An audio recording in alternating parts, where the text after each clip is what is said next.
Muy buenas tardes, estimados participantes. Tengan ustedes la más cordial bienvenida a la sala de Zoom del programa Parlamento Universitario. Vamos a dar inicio entonces a la conferencia del día de hoy a cargo del doctor Jorge Rioja Vallejos. El tema en exposición es procedimientos parlamentarios. Recuerden que esta es la última sesión de conferencia preparativa para el Parlamento Universitario que se llevará a cabo del 18 al 22 de octubre con la participación de las universidades Universidad de Lima, la Universidad Federico Villarreal y la Universidad Tecnológica del Perú. Muy buenas tardes con todos ustedes. Antes de dar inicio, por favor, me gustaría mencionarles, más adelante se va a brindar un link para el registro de su asistencia, siendo este obligatorio para obtener su constancia de participación a nombre del Congreso de la República. Y hacia el final de la conferencia, pedimos a los participantes puedan ingresar las preguntas que hayan surgido de la conferencia por intermedio del chat de Zoom. Muchísimas gracias. Buenas tardes, doctor Rioja.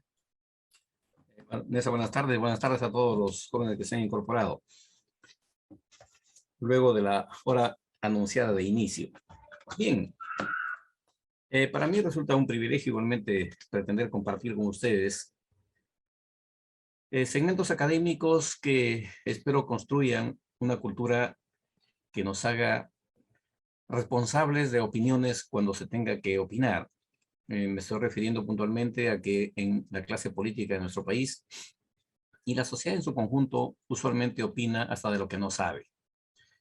En ese contexto, jóvenes, el tener que, en principio, mirar el desafío del desarrollo de nuestro país, considerando las instituciones tutelares del Estado, como son el Ejecutivo, el Legislativo y el Judicial, creo que todos tenemos una idea, digamos, en teoría, suponemos qué hace o qué no hace cada una de ellas.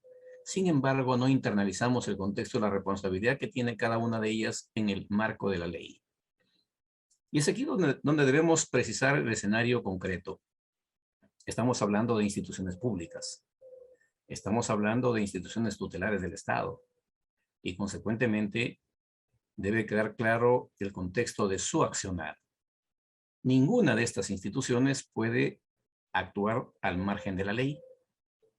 Esto es, las tres que hemos referido se desarrollan sus actividades en el marco de la Constitución. Es decir, es la norma superior del Estado y en tanto y en cuanto el constituyente los haya dejado referidos para luego ser instituciones constituidas, requieren, por supuesto, de desarrollo normativo que permita y habilite el desarrollo de sus actividades propias de su competencia. Es así que hablar de procedimiento parlamentario implica, por supuesto, sesgar completamente la diversidad de procedimientos con los que convivimos.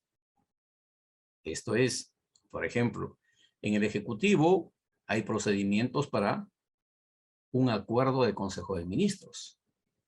En el Ejecutivo hay procedimientos para aprobar un decreto supremo, para aprobar un decreto de urgencia. ¿Y por qué no? En el Judicial hay procedimientos para construir un acto procesal o una sentencia. Y por supuesto hasta procedimientos para su ejecución. En nuestro Congreso no puede ser ajeno a eso. También hay procedimientos para la diversidad de actos, desde administrativos hasta políticos. Y cuando digo hasta políticos es porque conlleva precisamente un escenario que voy a empezar, si se quiere, por esa parte, en cuanto y en tanto es poco explorada y poco difundida por los diversos actores académicos y políticos también. Me estoy refiriendo puntualmente al escenario punitivo que tiene el Congreso. Es decir, facultades para, entre otros, por ejemplo, destituir funcionarios públicos e inhabilitarlos hasta por 10 años para el ejercicio de la función pública. Pero son temas que, si bien es verdad, están habilitados por la norma, son poco usuales.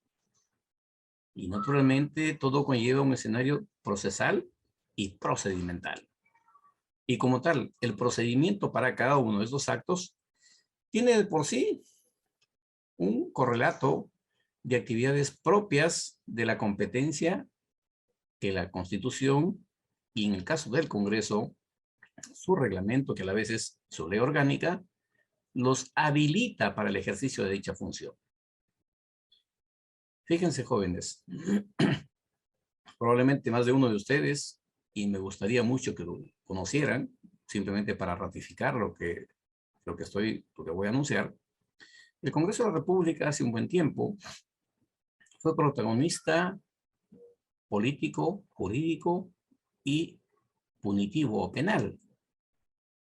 Se dio la oportunidad que en un evento determinado, que en sí era un concurso para elegir magistrados, tanto jueces como fiscales supremos, y un aspirante a fiscal supremo, denunció que un magistrado del entonces Consejo Nacional de la Magistratura le había puesto condiciones para supuestamente ser elegido. Hizo la denuncia pertinente en el Consejo de la Magistratura. No tenían norma habilitante para actuar en ese tipo de decisiones, es decir, no había procedimiento como sancionar a su par, entre pares, no había forma. El presidente de ese entonces del Consejo no hizo otra cosa que proceder de acuerdo a lo que establece la norma. ¿Quién resuelve ese tipo de dificultades? El Congreso. Inmediatamente generó un acuerdo plenario, por supuesto, con excepción, o perdón, en ese caso un acuerdo de mayoría, porque no era unánime, pero una sesión plenaria de este Consejo acordó correr el traslado del caso al Congreso. El Congreso habilitó los procedimientos para tomar decisiones en este contexto y, por supuesto, no recuerdo exactamente si fueron 8 o 15 días, pero el exfuncionario, el exconsejero del CNM fue destituido por el Congreso en un proceso sumarísimo e inhabilitado para el ejercicio de la función pública hasta por 10 años. Quiero empezar con ello, decía, jóvenes, por lo siguiente. Creo que en nuestro país nos hemos acostumbrado a una cultura de deformación cultural. Y me refiero puntualmente al escenario de la cultura que se difunde vía los medios diversos de difusión de información, desde Internet y las redes sociales hasta los medios de información tradicionales, llámese radio o televisión y los medios impresos. ¿Cuál debe ser el deber ser para opinar sobre algo que queremos opinar? En principio, conocer de qué se trata, cómo funciona, bajo qué normas tiene su competencia, porque no tiene una competencia ilimitada, es decir, también tiene límites. Y por supuesto, los que están en derecho y que probablemente están con nosotros aquí, y para los que no están en derecho, igualmente decirles que todo se sustrae a una frase: debido proceso. ¿Y eso qué significa? En este caso, pues, proseguir todos los procedimientos establecidos para un determinado acto de toma de decisión. La toma de decisiones en la administración pública, jóvenes, se sustrae a la aplicación literal de la norma. Ese es el derecho público.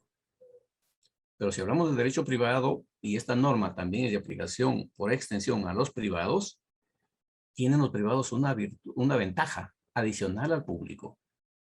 Y esa ventaja adicional se denomina, en todo caso, a que lo que no me está prohibido, me está permitido. En tanto, en derecho público, solo y tan solo haces lo que la norma prevé para que ejerzas tu función. Conseguido ello, o detenido ello, por supuesto, tiene un solo propósito: cumplir un objetivo determinado.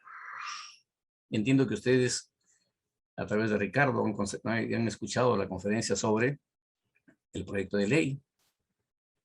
No sé si yo también les hablé de eso en días pasados. Hay todo un procedimiento sistematizado, que si no se cumple ese procedimiento, simplemente no hay iniciativa legislativa. Ojo, ni siquiera ingresa a mesa de partes. ¿Por qué? Porque el propio reglamento ha establecido procedimientos y cumplimiento de requisitos para poder incorporar un proyecto de ley. En ese contexto, jóvenes, en nuestro Congreso hablar de procedimientos parlamentarios, que también puede ser procedimiento legislativo, nos encontramos que hay una diversidad de actividades procedimentales que de manera sucesiva o secuencial, sujetas o sostenidas, soportadas, si quieren, o amparadas por la Constitución y la ley, pueden proseguir su trámite. Por supuesto, ustedes van a encontrar decisiones probablemente que dicen, oye, pero ¿esto en qué parte está? Ni la Constitución no lo sostiene, el reglamento tampoco. Y ahí, por si acaso, jóvenes, nuestro Congreso, y por supuesto es parte de la historia del Congreso, ha construido una justificación técnico-política. Se toman decisiones políticas no contempladas en la Constitución, tampoco contemplados en el reglamento del Congreso, pero es un acuerdo de voluntad política de los actores. Y eso se admite, se aprueba y además se aplica. Dicen, oye, pero no tiene sustento legal. No, señor. El sustento legal se sustrae a la decisión política que conlleva, decíamos, una frase. Práctica parlamentaria. Y aplicar la frase práctica parlamentaria sustituye, por supuesto, avalada por la voluntad política, sustituye a la deficiencia de la norma. Este procedimiento, dentro de lo que es el Congreso, si se quieren, pues también tiene soporte no solamente del Código Civil, sino también de la Ley General de Procedimiento Administrativo, la 27.444. ¿Por qué? Porque en el Congreso también se hacen actos administrativos. Y hay una fusión, una hibridación de procedimientos. Los administrativos con los políticos nos generan decisiones normativas. Para darles una referencia de cómo inclusive se puede retomar una decisión hasta hecha ley. Llegó un momento dado cuando se aprobó la ley general, aprobó la ley orgánica del Poder Ejecutivo, la 29.158, en el Pleno, el acuerdo, por supuesto, habiendo superado todo el procedimiento de la presentación del proyecto, la derivación a comisiones, el estudio de comisiones, el predictamen, el dictamen, la decisión del Consejo Directivo de ponerlo en agenda, el debate en el Pleno, la redacción de la autógrafa, el envío al Ejecutivo, el Ejecutivo lo promulga, lo publica, y un año después advirtieron de que había sido cambiado el texto de la ley que aprobaron. Ojo, advirtieron que le habían agregado una palabra un año después. Y en ese texto, curiosamente pasó lo siguiente. Se advirtió la inclusión de una palabra, y esa palabra era la palabra uno, un año después. Se hizo, por supuesto, un conflicto político dentro de lo que es el Congreso. Se iniciaron procesos de investigación a ver quién habría incluido esa palabra dentro de la autógrafa, porque no fue parte del dictamen y mucho menos parte del debate para que pueda ser incluido como un texto modificatorio. Entonces se llegó a la conclusión siguiente. Se tuvo que hacer una iniciativa legislativa pidiendo la exclusión de la palabra uno de la ley orgánica del Poder Ejecutivo. Y un año después, reiteró, digamos que recobró su originalidad la ley orgánica del Poder Ejecutivo. Todo esto, jóvenes, obedece a los procedimientos parlamentarios. Y por supuesto, por ejemplo, el anuncio de la inclusión de una palabra que no correspondía al texto original de la ley, que implicaba un procedimiento parlamentario en el Pleno o por escrito, vía mesa de partes, respecto de, primero, denunciar la inclusión. Luego, el intercambio de ideas, empieza el contexto de revisión, irse hasta un año atrás al diario de los debates a ver qué efectivamente fue lo que se aprobó. Y así una serie de actos procesales y procedimentales que terminaron acreditando que efectivamente se había incluido una palabra. Y ojo, según nos comentan, fue a pedido de un congresista que terminado el pleno, terminada la aprobación de esta autógrafa, va por supuesto para su redacción final y revisión inclusive hasta de carácter lingüístico. Un legislador se apersonó a la oficina de redacción del acta y nosotros somos dependientes, los 130 legisladores son nuestros jefes y usualmente, digamos, pues tiene que acatar lo que te ordena el jefe. Dijo, bajo mi responsabilidad, agrégale ahí 1. Me comentan que eso le dijeron a mi compañero de trabajo. Y mi compañero de trabajo es, pues 1 finalmente, ¿no? Bajo su responsabilidad de congresista. Lo anecdótico es lo siguiente, jóvenes. El señor congresista terminó su mandato, se fue y el problema quedó con quienes, mis compañeros de trabajo, que admitieron su pedido, digamos, extra procesal, porque había terminado en el pleno. Y esto tenía que haberlo pedido él en el pleno para que los legisladores que estaban en la sesión tomen el acuerdo de incluir la palabra 1. Por eso es que en la ley que se promueve es la ley para excluir la palabra 1 en la ley orgánica del Poder Ejecutivo. Consecuentemente, aquí tiene o debe tenerse en cuenta un escenario que en democracia es principal, trascendente e importante. Nos referimos a cómo se ponen de acuerdo la representación nacional para tomar decisiones. Y tomar decisiones, mis amigos, es aprobar o desaprobar. Y en ese contexto, por supuesto, el reglamento del Congreso prevé lo que se denomina las reglas y principios para toma de decisiones. Y en el tema de las reglas de debate, por ejemplo. Fíjense, jóvenes, probablemente ustedes van a ver que en un debate, en un congreso, no hablan los 120, o los 130, perdón. De repente habla 2 o 3 de cada bancada. Tenemos 9 grupos parlamentarios. Hemos tenido 11 o 12 a veces. Hemos tenido también en Congreso, producto de este tipo de debates y de toma de decisiones, hasta 5 vicepresidencias en algún momento. Ahora tenemos solo 3. Pero todo eso, ¿cómo se tomó? Es un acuerdo político que se toma mediante votación.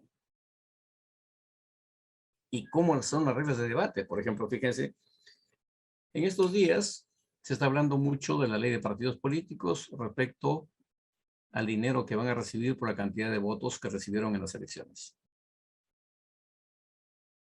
Imaginemos que hay un proyecto de ley para modificar esta ley, que precisamente escuchaba de que dice que es la única ley que permite la acumulación de la asignación del presupuesto a los partidos de un año para el otro. Porque en el escenario presupuestal, la institución pública que no gasta el presupuesto que le asignaron, lo tiene que devolver al Ministerio de Economía y Finanzas. Decían que para este caso, no se devuelve, sino se acumula para el año siguiente. Imaginemos que hay una ley para que en el año tengan que gastar lo que le asignaron del presupuesto. Eso implica, por ejemplo, imaginemos, se presenta el proyecto, lo derivan a las comisiones, la comisión, imagino, debe ser la de Constitución, va a emitir su dictamen, el Consejo Directivo acuerda ponerlo en agenda, el presidente o la presidenta lo pone en debate en el Pleno, pero antes el Consejo Directivo tomó un acuerdo. ¿Cuántas horas vamos a debatir este proyecto? Y les comento, eso también tiene un precedente. El escenario parlamento viene de hablar. Y hemos tenido históricamente en nuestro Congreso a dirigentes políticos que han sido elegidos, que han hablado hasta 2 días sucesivos, sin parar, incluyendo la noche. Es decir, empezaban por decir, soy a las 8 de la mañana, seguían hasta la noche, y mañana, inclusive hasta la noche. Y no había forma de ponerle límite al debate o a la exposición del ponente. Es decir, hablaba hasta que se cansara. Tuvimos la oportunidad de que nos invitaran a conocer un parlamento fuera, En esa oportunidad viajé con el oficial mayor y nos encontramos que habíamos un semáforo. Y preguntamos, ¿ese semáforo para qué es? Ese semáforo es para que el que hace uso de la palabra sepa que, por ejemplo, le dan 15 minutos para hablar. Cuando se pone en ámbar le faltan 3. Y cuando se pone en rojo se corta. Y lo trajimos como novedad al Congreso peruano por los años 93, 95. 93 exactamente. Lo internalizaron y se pusieron límite para hablar. Es decir, el exponente, como que ustedes deben haber dicho ya, puede 5 minutos para sustentar su proyecto. El que interrumpe, 1 minuto. Y así sucesivamente se ponen de acuerdo. Entonces decíamos, sobre un dictamen, por decirles 3 horas, por el tema de este que sería la modificación de la ley de partidos políticos. De esas 3 horas, en 9 grupos políticos. ¿Cómo se distribuye? Oigan, en 3 horas tenemos 180 minutos.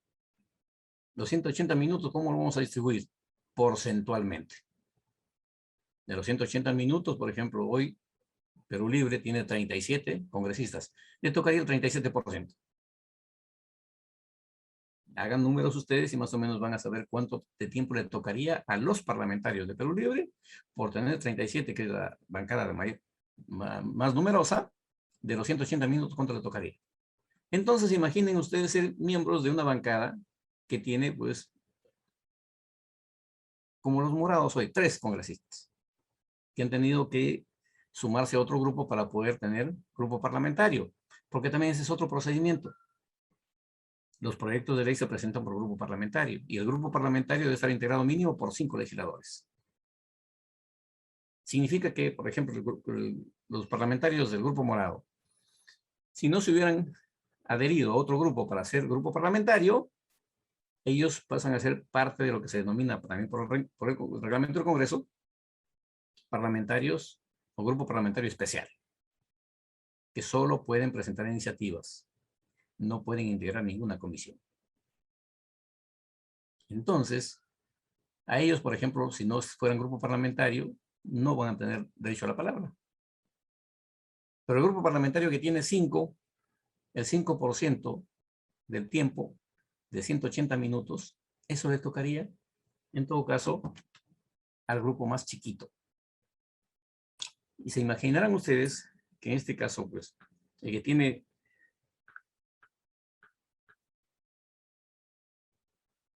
30 o 40 parlamentarios, les va a tocar ese porcentaje en tiempo para hacer uso de la palabra. Y dentro de ese debate nos aparece el contexto de la votación para tomar decisiones. Y esa decisión se toma, en nuestro caso, por unanimidad o por mayoría. ¿Y de dónde viene el tema de unanimidad y mayoría? Y por supuesto nos aparece el tema del quórum. ¿Y cómo es el quórum? ¿Quién lo inventó el quórum? Revisando un poco el derecho parlamentario, nos encontramos que el quórum proviene, fíjense qué curioso, de decisiones que tomaron, dicen, los militares de Estados Unidos en la Segunda Guerra Mundial, que perdieron contacto con el Pentágono, los aparatos de comunicaciones salieron de escena y tenían que tomar decisiones. Refiere, mediante un texto que está en internet, inclusive quizás les pueda interesar, se llama las reglas de Roberto, o las reglas de Robert, en relación al quórum y tome de decisiones.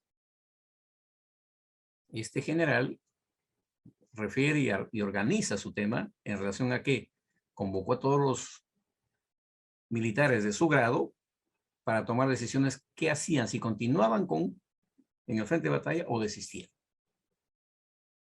Y a partir de ahí, por supuesto, había un grupo a favor y otro en contra, y empiezan el escenario de las mayorías y las minorías. Y cuando todos estaban de acuerdo, era unanimidad. Luego de ese evento se incorpora este procedimiento a lo que es el derecho parlamentario. Tenemos entonces que, para empezar, el tema de quórum no es un tema de creación nuestra, sino de otros escenarios que se aplican igualmente por convención a la toma de decisiones dentro de nuestro Congreso y, por supuesto, de todos los congresos del mundo. en cuanto se refiere a tomar decisiones por mayoría o por unanimidad. Sin embargo, hay una excepción, diría yo, en la toma de decisiones cuando, por ejemplo, se elabora un dictamen. También puede haber un dictamen de minoría. Lo anecdótico es lo siguiente, muchos dirán, oiga, pero si la mayoría dijo que A, la minoría dice que no es A, sino menos A, o que es B, ¿para qué sirve que haga un dictamen? Si es útil.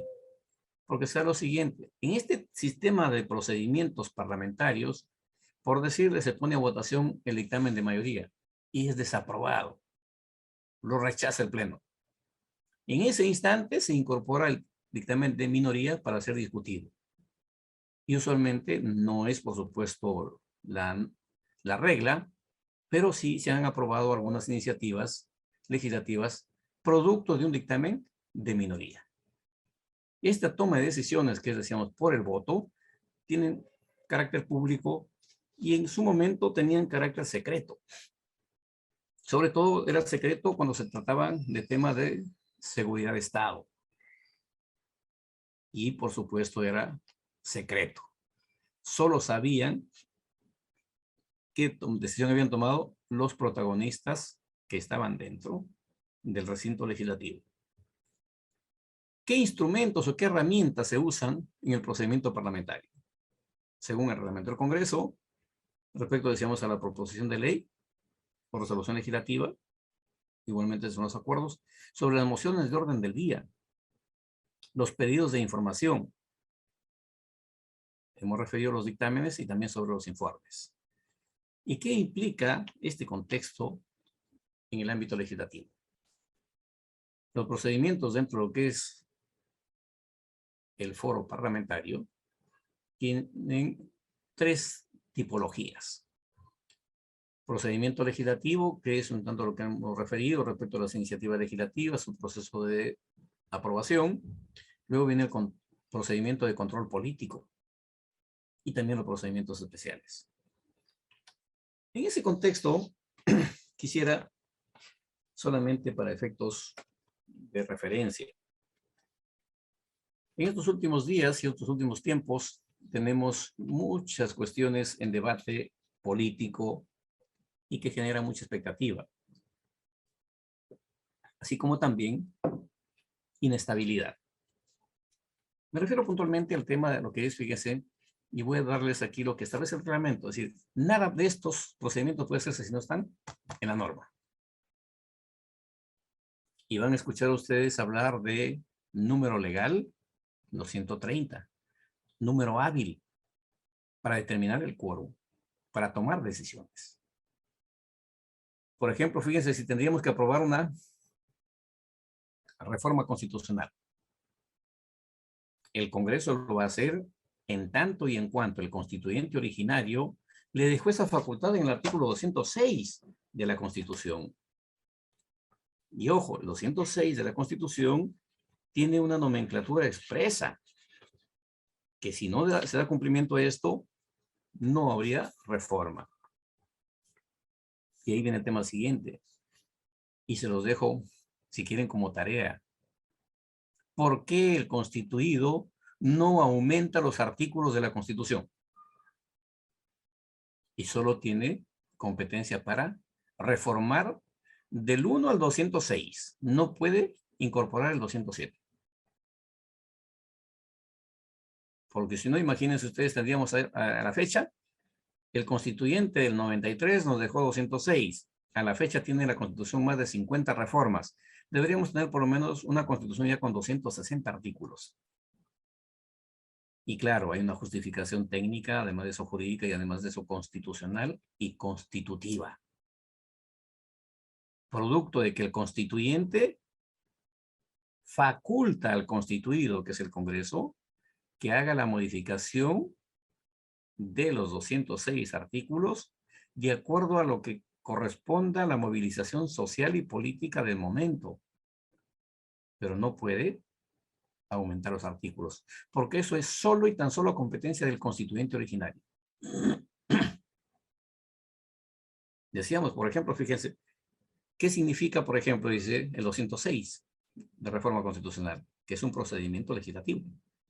Toda reforma constitucional debe ser aprobada por el Congreso con mayoría absoluta del número legal de sus miembros. Mayoría absoluta del número legal 130. Mayoría absoluta, la mitad más 1, 66. Y ratificada mediante referéndum. ¿Ok? Primera parte del artículo. Luego dice, a renglón seguido, puede omitirse el referéndum cuando el acuerdo del Congreso se obtiene en 2 legislaturas ordinarias sucesivas con una votación favorable en cada caso superior a los 2/3 del número legal de congresistas. 2/3 de 130 son 86. Dice un número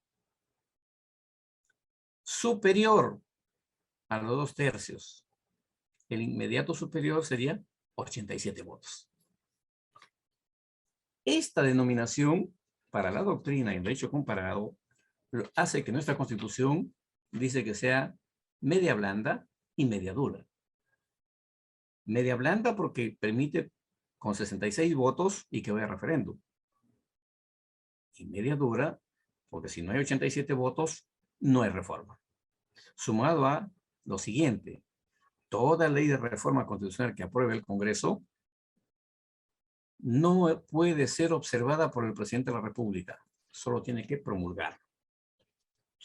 Teniendo ello referido, quizá también como correlato tenemos lo siguiente. En estos últimos días hemos tenido una serie de actividades que giran en torno a lo que es el tema de la vacancia presidencial. Y fíjense lo que tenemos como procedimiento, que tiene que ser solicitado mediante una moción.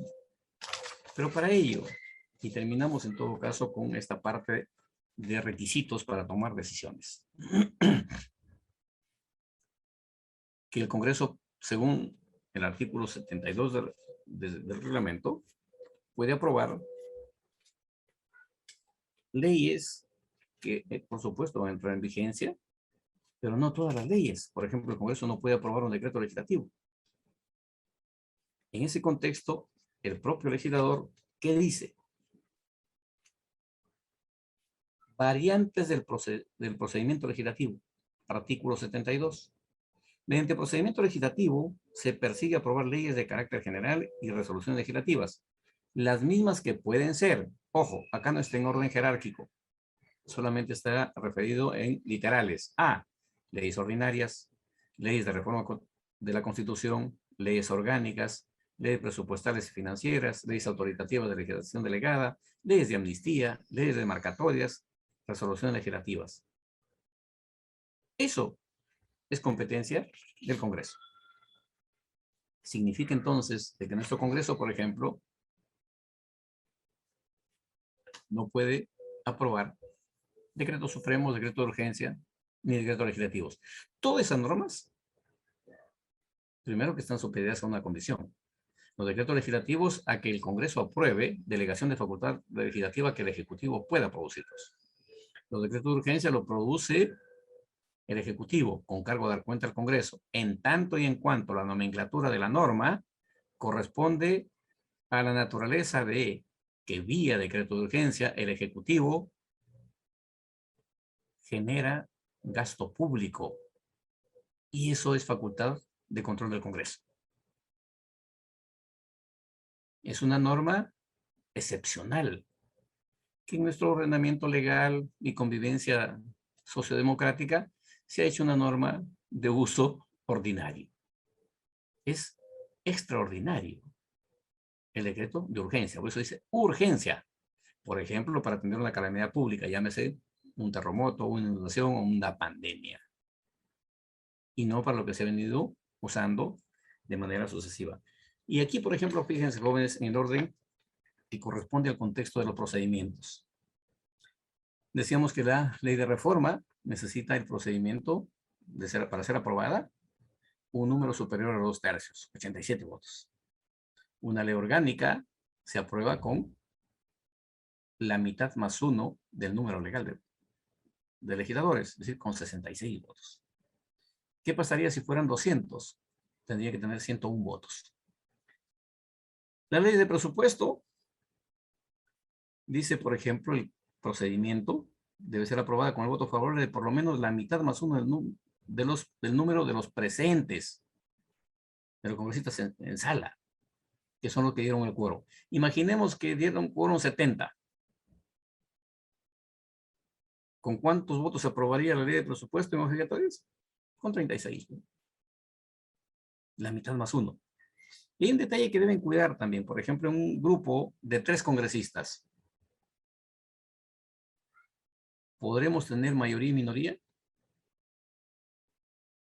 Si fíjense, el contexto tiene lo siguiente, es la mitad más uno. Jóvenes, en ese contexto, cuando son 5, se requiere, para que sea mayoría, 4 votos a favor. Cuando son 3, solo por unanimidad, ¿de acuerdo? ¿Y saben por qué? Porque la persona humana no se puede contar por fracción. Siempre se cuenta por unidad única, y además de eso, entera, no por segmentos. Porque en todo caso, imagínense ustedes, pues nuestros congresistas tenían que ser de repente tallados y pesados para que efectos, dependiendo a la talla que tengan o el peso que tengan, puedan formar parte de adherirse a una determinada decisión. Y eso no corresponde. Es una persona humana y como tal se considera íntegra su existencia. Y su voto es hasta del legislador que no sabe leer ni escribir, equivale 1, igual que el científico equivale 1. Son iguales en ese contexto.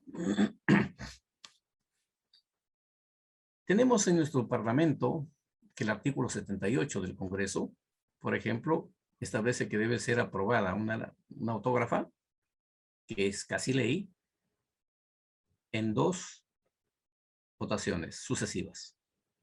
Dice, aprobada la primera, habilita para ser ratificada mediante votación similar o con mayor cantidad de votos a partir del 6º día. Pero resulta que esto puede ser exonerado. ¿Y cómo lo exoneran? Para ser exonerado requiere por lo menos de los 130 los 3/5 del número legal de congresistas. ¿Y cuánto de los 3/5? 78 votos a favor. Y se da permanentemente en nuestro Congreso, ¿no? O sea, tampoco es un tema de que no sea viable. Es así que, por ejemplo, la moción de censura al Consejo de Ministros se aprueba igualmente con la mitad más 1 del número legal de congresistas. Es decir, con no menos de 66 votos. Y para el tema de la vacancia presidencial, ¿cómo funciona? Tenemos, por supuesto, que el procedimiento tiene una serie de tareas que cumplir. Y fíjense qué dice el artículo 89A del reglamento del Congreso en relación a la causal prevista por el artículo 113 de la Constitución, numeral 2. El 89A del reglamento dice, el procedimiento para el pedido de vacancia de la presidencia de la República por la causal prevista en el numeral 2 del artículo 113 de la Constitución se desarrolla de acuerdo a las siguientes reglas.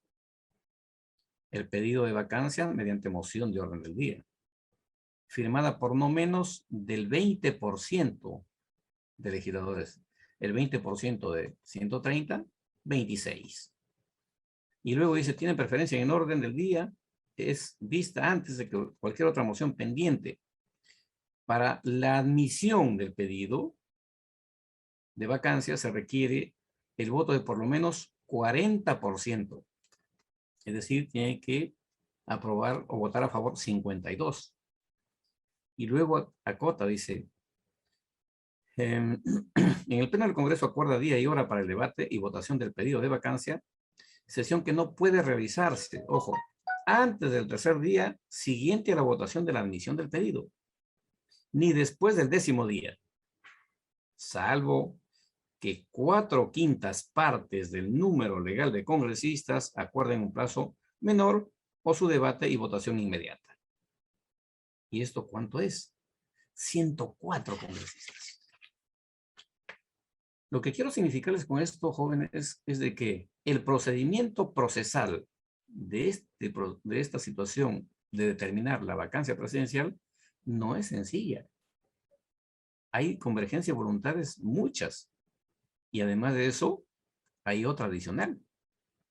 Que esto salió en el gobierno del señor Toledo, por ejemplo, vía una sentencia del Tribunal Constitucional, en la que un magistrado, un ex magistrado, como fue el señor Tineo Cabrera, reclamaba en paralelo al señor Lajo Lazo de que sus destituciones habían sido por lo menos irregulares porque no se había cumplido con la formalidad del quórum y los votos necesarios. El Tribunal Constitucional, en el caso del señor Lazo Lajo, le dijo, sí, efectivamente, Lajo, tu levantamiento de la inmunidad parlamentaria requería de más votos. Porque en sí, si ustedes a nosotros del tribunal nos eligen con los 2/3 de la, en este caso de la representación nacional, ustedes que son nuestros mandantes no pueden ser levantada su inmunidad por un número menor a los votos que requieren los magistrados. Entonces el señor Lajo había pasado como 3 años de que terminó su mandato y por supuesto se fue con un proceso de amparo para que lo restituyan en su cargo. En realidad era un caso consumado y no venía al caso, pero lo postuló.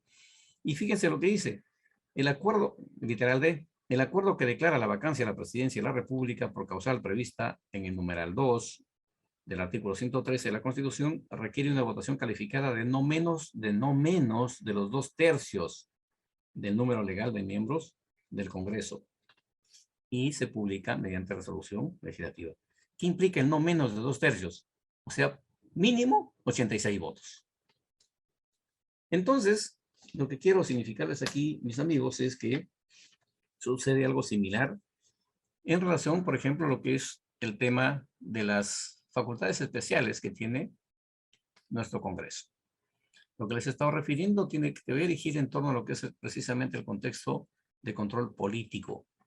Pero dentro del control político también tenemos la investidura a los miembros del Consejo de Ministros, la interpelación, que es otro mecanismo de control político, la invitación a los ministros a informar ante el Pleno, la estación de preguntas y respuestas, las mociones de censura y cuestiones de confianza, la solicitud de información a los ministerios o a través de los ministros y a la administración pública en general, que se incluye gobiernos regionales, gobiernos locales, universidades públicas, y en verdad el escenario de control político que le compete al Congreso es respecto de toda aquella institución que reciba dinero del Estado, así sea un sol.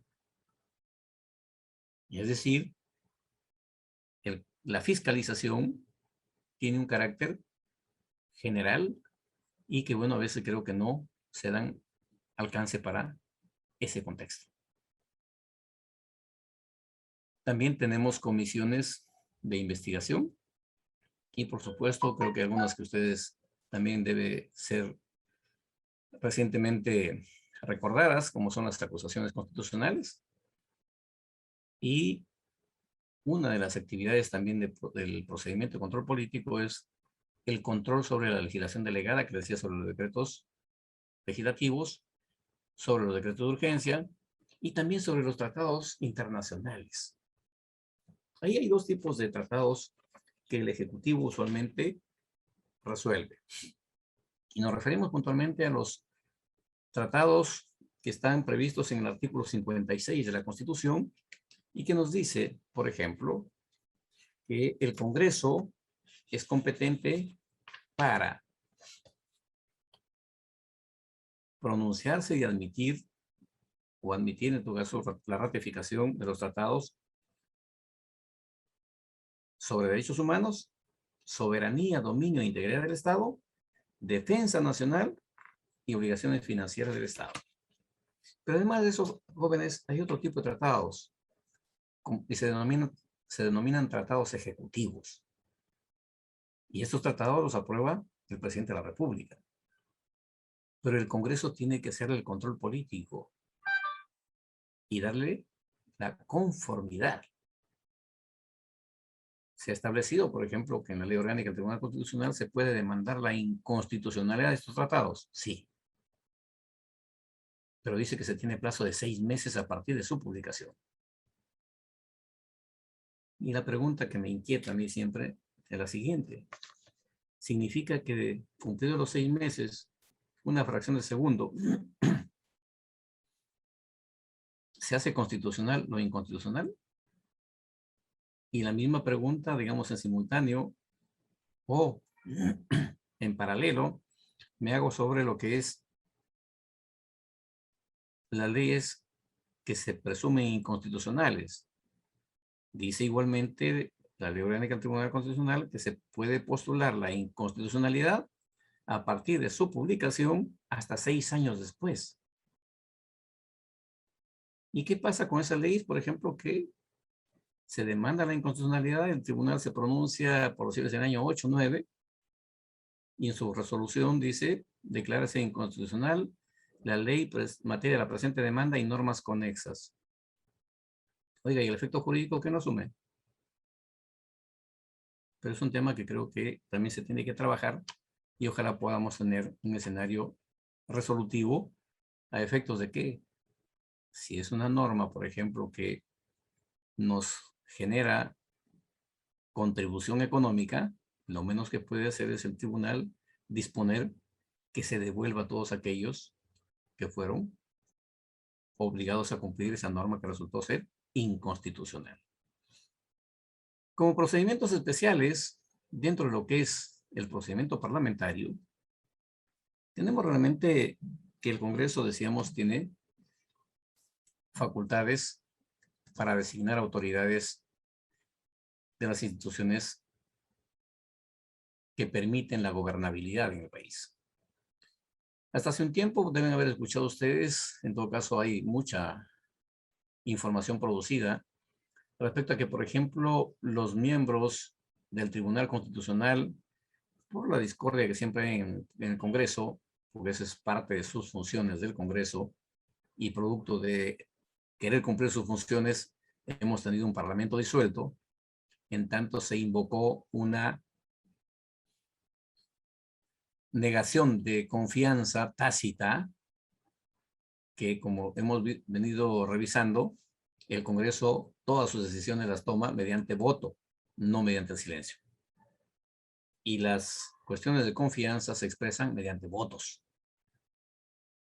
En ese contexto, recordarán ustedes que el señor Vizcarra postuló a través del señor de Solar una petición de confianza porque pretendía que se haga una reforma constitucional para que la forma como se estaba eligiendo los magistrados del tribunal de ese entonces no fuera la que se aplique, sino que sea otra. Y el Congreso, en uso de sus facultades, cumpliera su función y, por supuesto, debido en el tema de lo que es la crisis política, vino un Congreso a completar el mandato del disuelto y igualmente todo eso es procesos y procedimientos. En esa perspectiva de lo que es como facultades especiales y procedimientos especiales, en este momento, por ejemplo, el Congreso acaba de publicar ayer la convocatoria para que quienes deseen ser magistrados del Tribunal Constitucional postulen para hacerlo.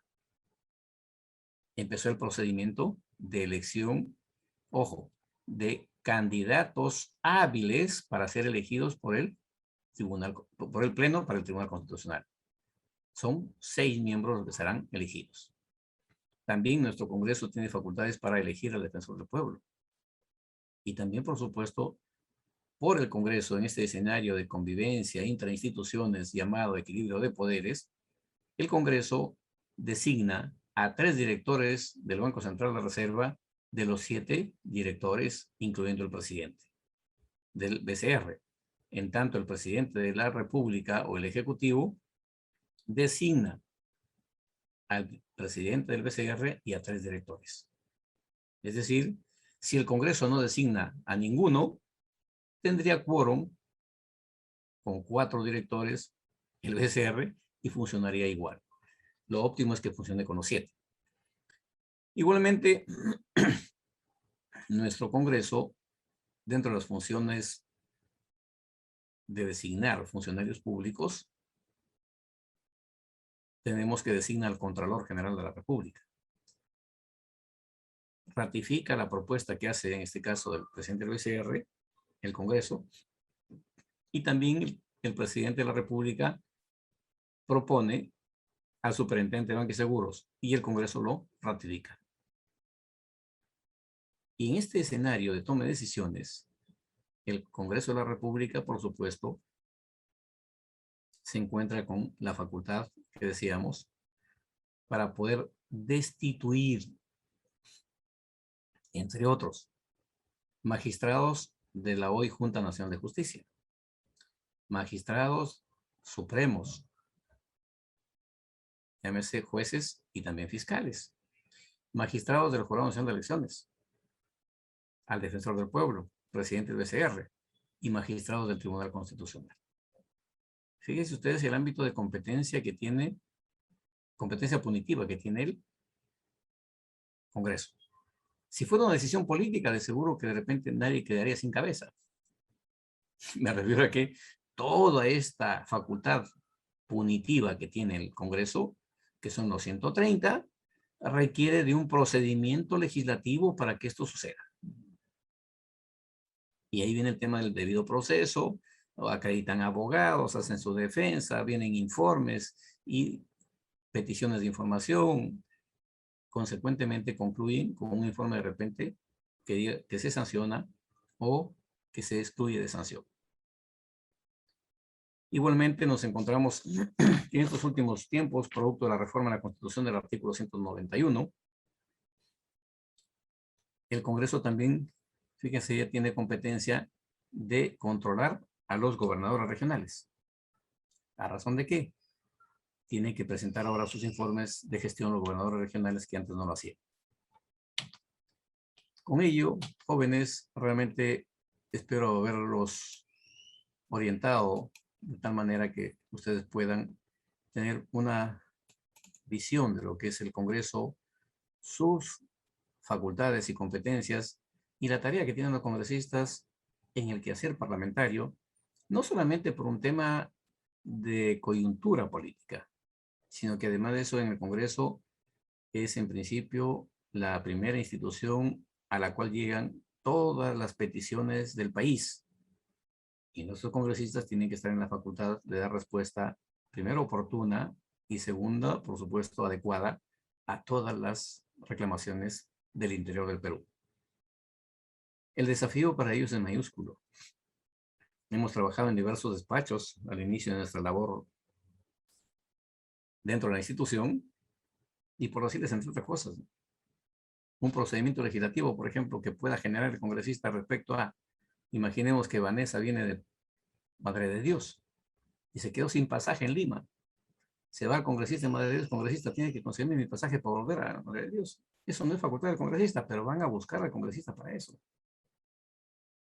Y si el congresista no tiene dinero más que el sueldo que le gana, que percibe mensual, porque eso es de lo único que pueden disponer los congresistas. Los congresistas no tienen facultad para generarle gasto público a ninguna institución, ni siquiera al propio Congreso. En tanto, los señores congresistas reciben de parte de la institución solo herramientas para cumplir su función, como es oficinas, equipos de informática y personal. Pero el contexto es que ustedes empiecen por internalizar. Me refiero puntualmente a lo siguiente, ¿no? ¿Qué es lo que realmente hace un congresista y qué no puede ser un congresista? No solamente el contexto declarativo, sino vean las normas y a partir de ahí podamos construir juicios, inclusive hasta por la calidad de repente de las iniciativas que presentan, que creo que podría ser un buen escenario. Y me refiero puntualmente al contexto de los diversos grupos parlamentarios, que entiendo a nadie le es indiferente construir un país próspero, con una sociedad con igualdad, y por qué no, conseguir lo que dice el artículo 1 de nuestra Constitución, el desarrollo integral de la persona humana. Gracias, jóvenes. Muchísimas gracias, estimado doctor Jorge Rioja. A continuación, preguntamos a nuestros jóvenes participantes, por favor, si tuvieran alguna pregunta, levantar la mano para cederles el micrófono. Y también es el llamado a que puedan ingresar, si no pueden hacerlo con el micrófono, por el intermedio del chat de Zoom.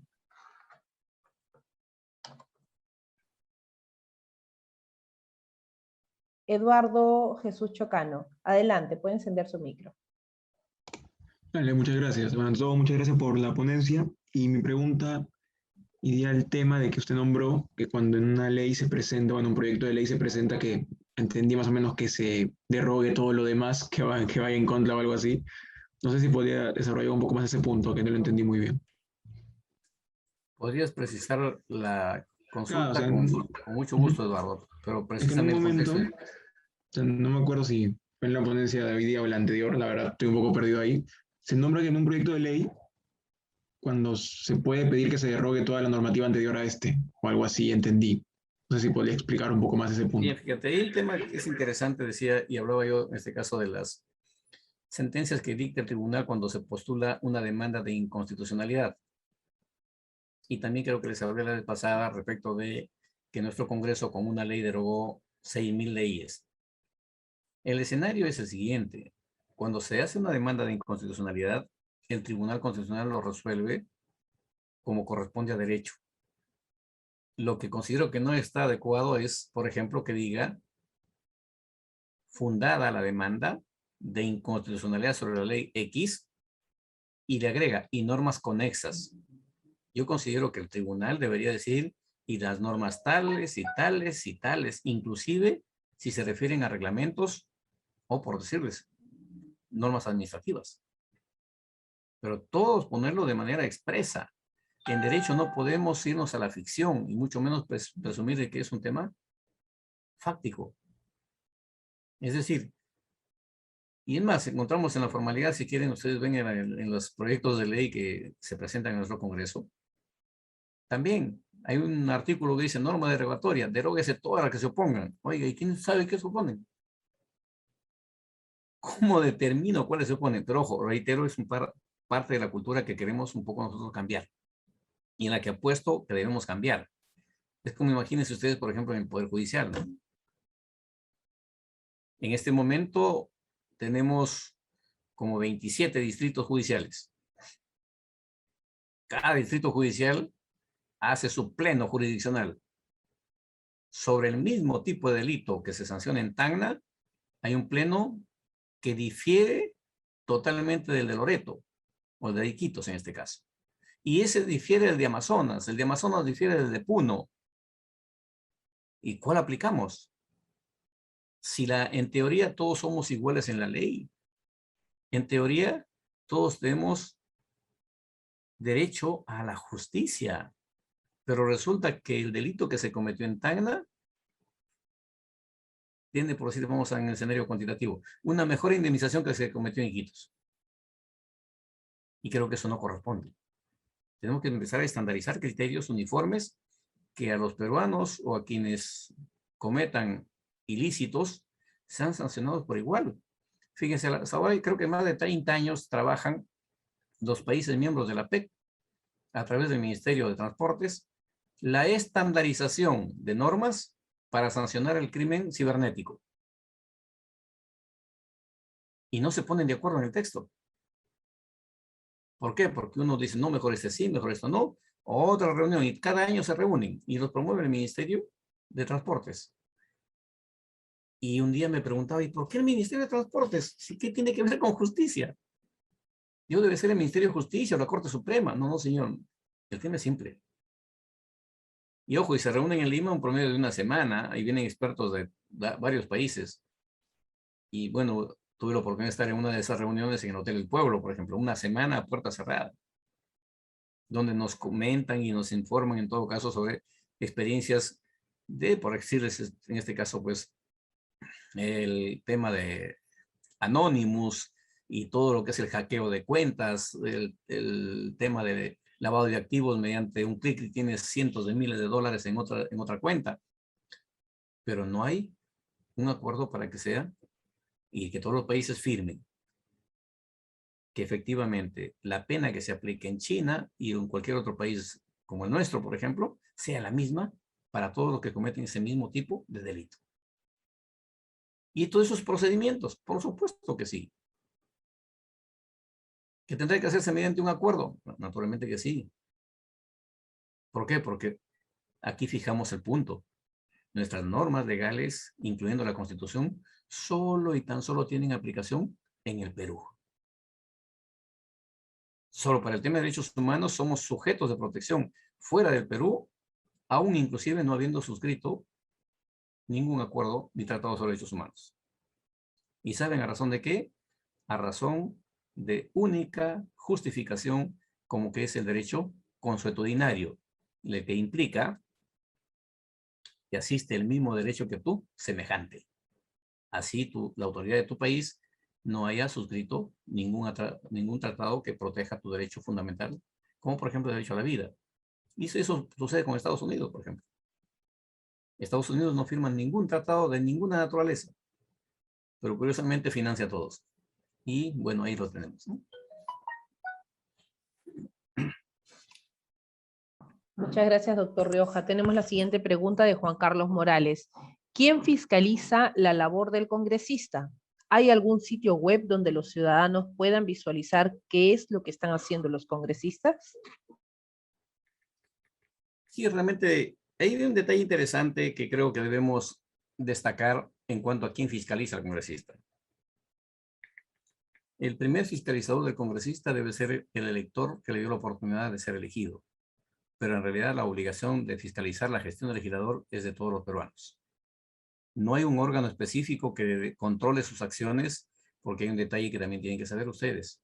El legislador, una vez que se incorpora al Congreso, goza de inmunidad parlamentaria con una sola finalidad: de fiscalizar su gestión.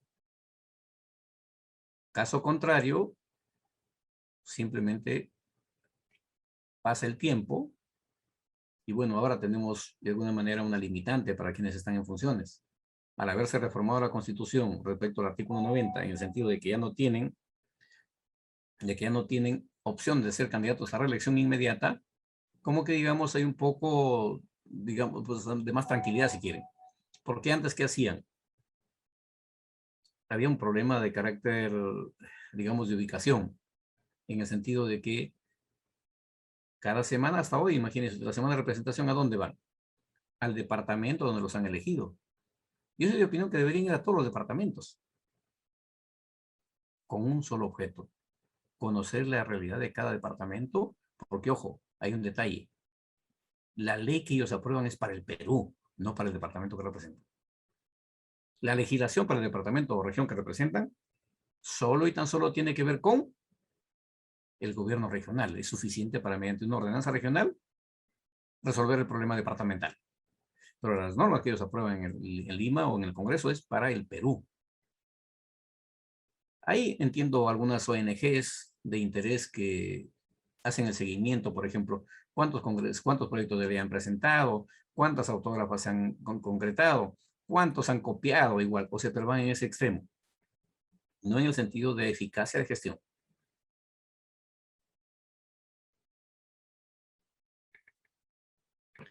Bien, muchísimas gracias, doctor Rioja. No tenemos más preguntas por parte de nuestros participantes. Más bien aprovechamos la oportunidad para darles el agradecimiento a todos ustedes por su participación del día de hoy. Muchísimas gracias, doctor Jorge Rioja. Continuamos solicitando, por favor, a todos los participantes puedan encender sus cámaras unos segundos para tomarnos una fotografía de recuerdo. Recordarles asimismo que se les estará enviando una información vía correo electrónico y a WhatsApp a aquellos parlamentarios universitarios que han sido electos por su casa universitaria para su participación de manera activa en este parlamento que se va a desarrollar del 18 al 22. Asimismo, también mencionarles que a todos ustedes les va a llegar una constancia de participación de cada una de las conferencias en las que hayan participado, y una vez que culmine el Parlamento Universitario del 18 al 22, también se les otorgará una constancia en su calidad de parlamentarios universitarios. Muchísimas gracias por encender las cámaras. Ahí nos vamos a tomar una fotografía de recuerdo. Muchísimas gracias, doctor Rioja. Como siempre, un Hasta placer luego, gracias escucharlo. a todos también. Nos vemos pronto. Chao, Gracias. chao. Hasta la próxima. Gracias.